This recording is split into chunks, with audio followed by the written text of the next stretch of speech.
Hey, this is Fred from DragonForce, and you're watching So Fucking Cool.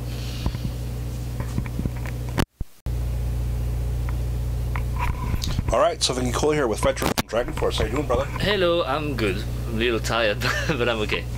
It's good, good. I see you guys are keeping busy. Long tour so far. And promoting the last release, Maximum. Yeah? And the live DVD, which is amazing, by the way. Thank you very much. Thank you. What made you want to go ahead and shoot a live DVD for the fans? I mean, you don't really see those that much these days. I mean, well, that's something that people really wanted. Like throughout the years, they were always like, "Oh, when you guys release a DVD?" And we were always like, "When the time is right," because we didn't want to have like something sort of like crap or anything. Well, maybe some people think it's crap. And sorry, but at least we made an effort. I mean, just that Loud Park gig was the perfect opportunity because the crowd is really good there, and it was just yeah, everything was just like the stars aligned, so to say. So that's nice, and we just so we filmed that show, and we also filmed some some day-to-day like life on the road kind of thing. So yeah, I think it turned out to be pretty okay. I just watched it once. I don't really like watch my my own stuff or listen to my own thing. Once it's done, it's done. But what I watched from when I watched it, I was satisfied with the result. So that's very cool. You know what I like? I do like the fact that you guys did some of that day-to-day life of the touring. It shows what it's really like out there. I mean, yeah, a lot of people got it stuck in their head that it's the '80s still, and it's big bus parties, and it's amazing. You know what I mean? No, we were actually talking about it this morning because like people think it's like, whatever. But most of the time, everybody's like on their phone, right. And don't really talk to each other. You just eat, you're tired because you have to, you're waiting for, when you're on the bus like this, you wait to get to the venue so you can use the toilets to make the big thing, right. Because you can pee here, the toilets are just there, you can't see, toilets are just there, you can pee but you cannot poo-poo, so so you can so it's not as glamorous and crazy as people think. I mean, it's still fun, I still, don't get me wrong, I was in Quebec 2 nights ago, I got completely drunk, so things like this still happen, but it's a bit more chill than people might think it is. Now, I've seen that, what do you guys actually got, alcohol poisoning on the tour? Oh, I got alcohol poison. That was you. Yeah, I got everything. Now, right now I have a sty. Yeah, I got alcohol poison. It was in Scandinavia. We did there were 3 shows in Sweden. I got drunk every night. Yeah. Then we took the ferry to go to Finland. I drank on the ferry. We got to Finland. We got to the city, and I went out and carried on drinking a lot, and then the next day I couldn't really stomach anything at all, like water, like even like a small piece of chocolate just to have some sugar in me. Right. Didn't work, and then by the time I had to go on stage, I was like, God, this is never gonna be okay. So I really it's the worst gig I've ever done. Not playing, because I've done like a drunk one years ago in Italy. Like I was playing out of time, and I was like, ha ha ha, that's funny. This time I was like really hurting and trying not to puke, but it was during Heroes of Our Time. The 2/3 of the song I had to go like outside of the stage and puke in a bucket, so my guitar tech was holding a bucket, and I was puking and playing at the same time, and I didn't do one single mistake. That's awesome. My claim to fame. But cool. Oh yeah, God. And then I went straight to bed after the show. And it was hurting my liver. I was like, oh God. And then I went to a shop the next day in Finland, and I was explaining that I was like sort of worried really, because I was still puking, and the lady was just like cold, and I explained. She was like, oh, you just you just have a big hangover. I'm like, oh, okay, yeah, it must be that then. And she told me to just like have some was that unrefined salt or something like that. Just to have that, so that retain the water in your body, and just stay away from alcohol from a little while, which I've been doing until I don't know, probably lasted like a month. But yeah. So that happened. Yeah. Well, that's cool. I mean, yeah, it's cool. Yeah, now you know your tolerance and what you can and can't do. Yeah, exactly. Well, actually, I don't really know what I can't do, because I haven't done anything that I'm still doing the same, and I was doing that before, so I got very unfortunate. I think that night I drank something like a local kind of Finnish moonshine, so to say. I think that's probably what killed me, I think. Yeah, definitely. Yeah. Probably have to try again to make sure. Yeah, exactly. Yeah. Put that on your list of what works and what doesn't work. Yeah. Second time, then you know for sure. Yeah.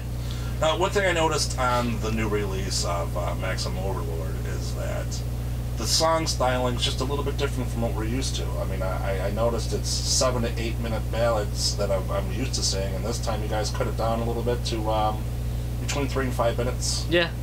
Well, okay, there's like a few changes on this album. First of all, I co-wrote all the songs with Sam, so you've got like way more, well, basically you have my influence like throughout the whole album, so I guess that makes the difference first, because I don't like, I like long songs, but when they make sense. I mean, if it's long just to be long, like repeat a chorus 5 times and repeat like, makes no sense. So I like build up songs, like say for example, I don't know, Symphony X, Divine Wings of Tragedy. I think that's a great song. It has like many parts, so that makes sense. But for what we had, I was just like wanting to reduce certain things. I thought like on the previous albums, Sam, because Sam is the one who wrote most of the song in the past. He had a tendency sometimes to make things like a bit too long, in my opinion. Right. But at the same time, I understand, because when you write a song, you like that part, so you want that part to last forever. I was like, no, I bring it again. And so we had to make like sometimes just no, just cut it, and you have that much instead of that. But that makes people go, oh, that's great, rather than have it like too long and then you just oh, okay, I heard that. And so that I was like on that side. And we also worked with a producer for the first time, Jens Bogren from Sweden, who works with Creator, Opeth, and he was on my side with that. So I had like a very good chemistry with Jens. So it was like team Jens and Fred versus team Herman and Sam, who are more like traditional power metal. It has to be more power metal, and we were more like no, that's gay. So, you know, so it was like it was for the greater good, and I think we're very happy with the result of the album. And well, yeah, the songs are a bit shorter, but yeah, well, I mean it's a same styling, just to say, but you can tell there's a new flair, and then obviously it's because of you from. Yeah, but that's what I always say. If people like it, it's because of me, and if they don't like it, Sam co-wrote all the stuff as well. So that's that. But yeah, no, I think it's just like I said, it was really a battle, because Jens and I come from a different background.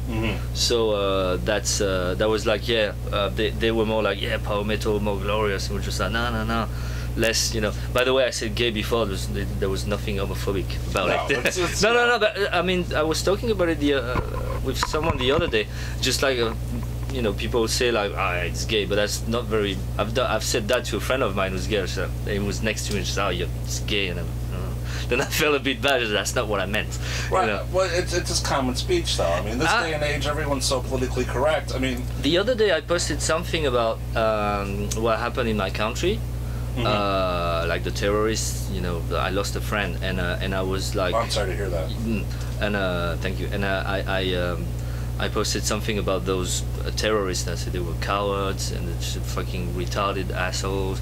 And someone wrote and said, you shouldn't use the word retarded, because retarded is, you know, it's like people. I'm like, yes, okay, I'm sorry, but you understand what I mean, you know. Right, yeah. So it's nothing against like retarded people. It's just like those guys, I think. So yeah, it's politically correct. It's nice, but sometimes a bit too much.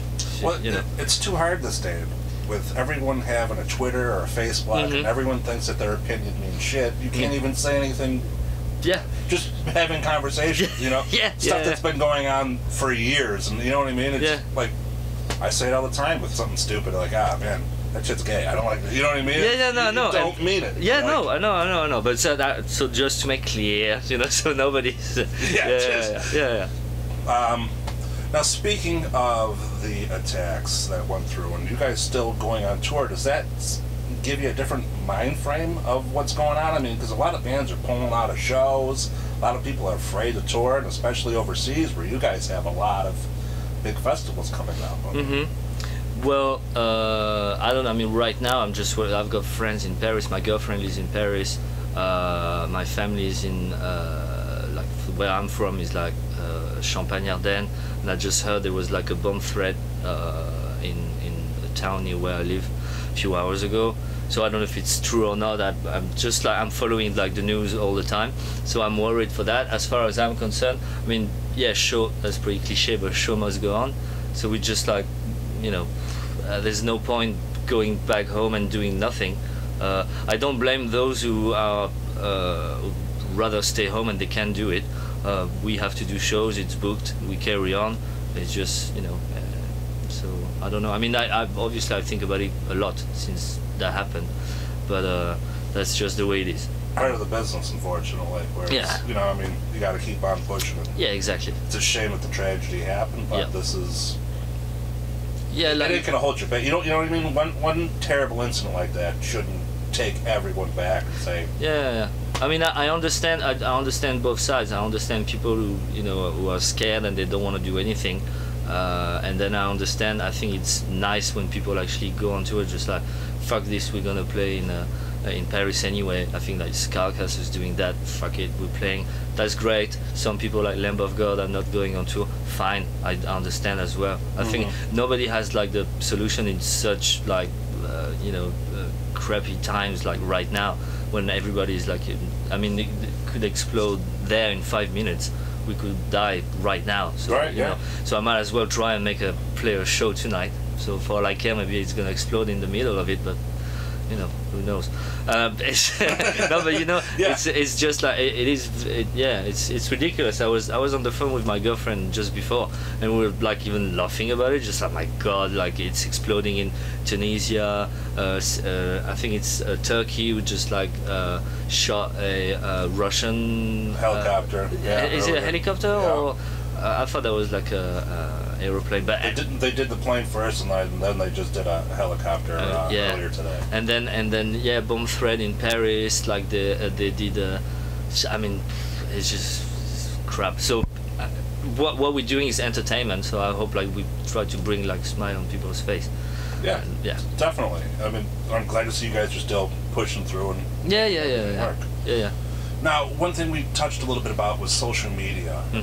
How does that affect you? I mean, like, are you big on it? Do you personally like the feeling of Twitter and Facebook and all that shit, connecting with the fans in that way, or do you like to be a little bit more mysterious? Again, I've got mixed feelings. I think nowadays, unfortunately, maybe I have Instagram, I have Twitter. I use it maybe not as often as I should, or I don't know. I mean, I do sometimes like for I don't know, a few days in a row, I'm going to be on Twitter, going, oh yeah, I'm going to the toilet. Oh, cool, it's great. And then sometimes I just leave it. Then Instagram, for example, I went to the Niagara Falls earlier, took a picture there. That's what people kind of want. So because of what I'm doing, I kind of feel obliged, like I have to do it. And I don't mind sharing with people who think my life might be interesting. Right. But at the same time, I grew up in a time when Nikki Sixx or I don't know, those Bruce Dickinson or guys from Morbid Angel were mysterious. Right. I had no idea. They were not tweeting, I'm going to 7-Eleven to buy some cheese. Exactly. I had no idea what Nikki Sixx was up to, and I was like, wow, he's cool. You know? And not saying he's not cool right now, but I understand, it's like a part of the mystery is gone. So you, like I said, both sides, in a way, them all shrouded in mystery. Maybe that's not not necessary, and it's nice that now people are just like more in contact with their fans directly. So maybe that's better now, but I kind of liked the way it was when I grew up.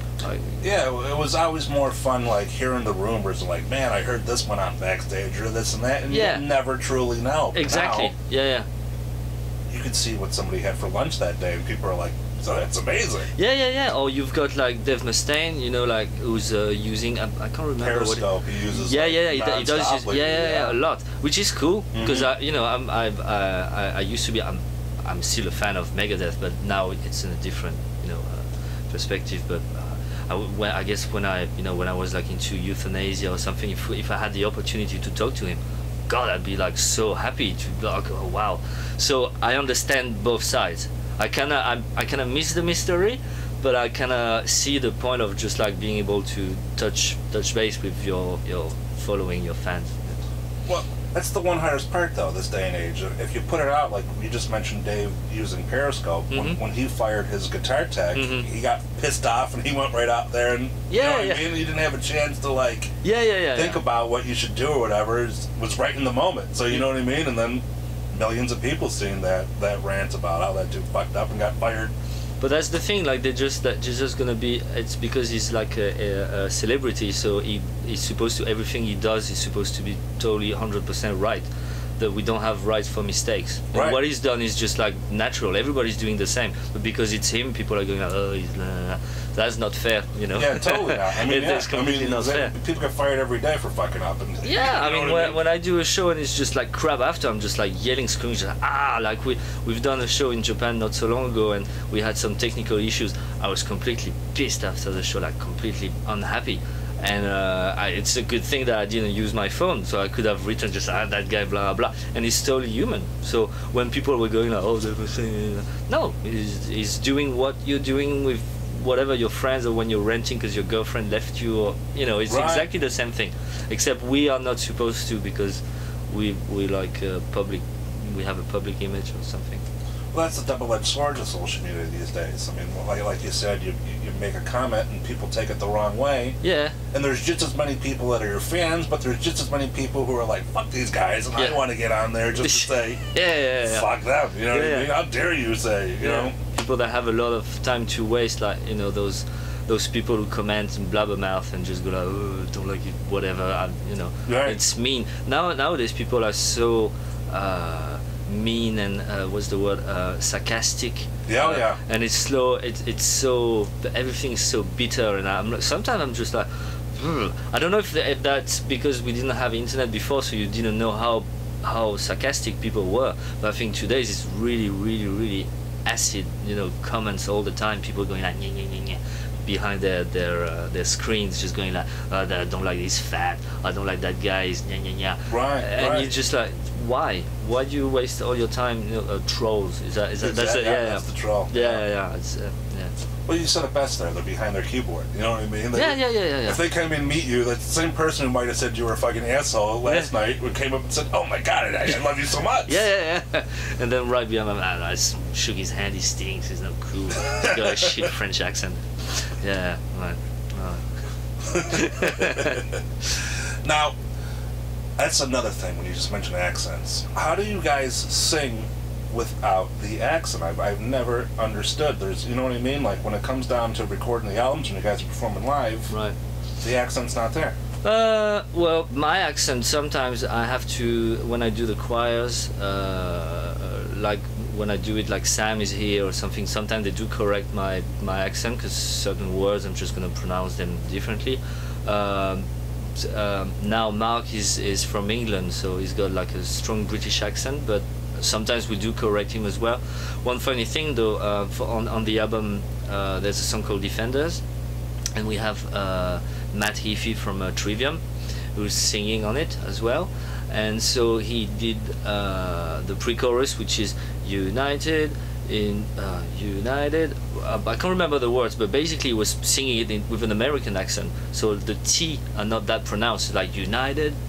And we, but Mark already recorded his vocals, so we put the two together, and you had someone going United and United, so we had to have Mark to re-record and pretend to have like a stronger, like an American accent, or like a less British accent.